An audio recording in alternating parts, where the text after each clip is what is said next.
আসসালামু আলাইকুম প্রিয় বন্ধুরা, আশা করি আপনারা সকলে অনেক ভালো আছেন। আর আপনারা দেখছেন লাইফ ইজ লাভ।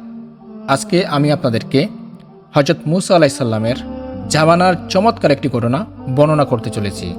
আশা করি এই ভিডিওটি আপনাদের অনেক ভালো লাগবে।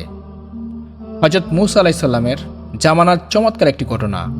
হযরত মুসা আলাইহিস সালাম একবার আল্লাহ তাআলাকে জিজ্ঞাসা করলেন, হে আল্লাহ, জান্নাতে আমার সাথে কে থাকবে? জবাবে বলা হলো অমুক কসাই।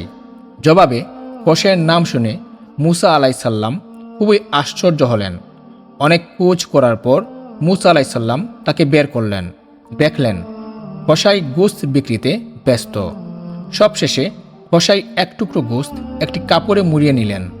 অতঃপর বাড়ির দিকে রওনা হলেন। মুসা আলাইহিস সালাম তার সম্পর্কে আরও জানার জন্য অনুমতি নিয়ে পিছু পিছু তার বাড়ি গেলেন। কসাই বাড়ি পৌঁছে গোশত রান্না করলেন। অতঃপর রুটি বানিয়ে তা গোশতের ঝুলে মেখে নরম করলেন। তারপর ঘরের ভিতরে কামরায় প্রবেশ করে শয়নরত এক বৃদ্ধাকে উঠিয়ে বসালেন। তারপর তার মুখে টুকরো টুকরো রুটি পুঁতে দিতে লাগলেন। খাওয়ার পর বৃদ্ধা কি যেন কানে কানে বললেন। অমনি কসাই মুচকি হাসলেন। দূর থেকে মুসা আলাইহিস সালাম সবই দেখছিলেন, কিন্তু কিছুই বুঝলেন না।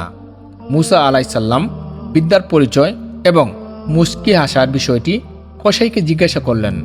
কসাই বললেন, উনি আমার মা।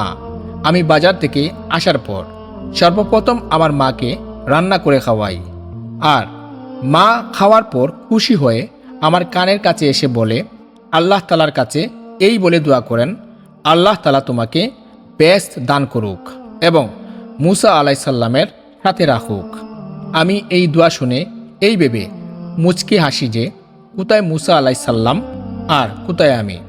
ইয়া আল্লাহ, আমাদের মন মানসিকতা সেই কসাইয়ের মতো করে দাও। আল্লাহ তাআলার যেন আমাদের মা বাবার খেদমত করার তৌফিক দান করেন, আমিন। প্রিয় বন্ধুরা, আজকের এই ভিডিওটি যদি আপনাদের ভালো লেগে থাকে তাহলে অবশ্যই লাইক, কমেন্ট, শেয়ার করতে একদমই ভুলবেন না।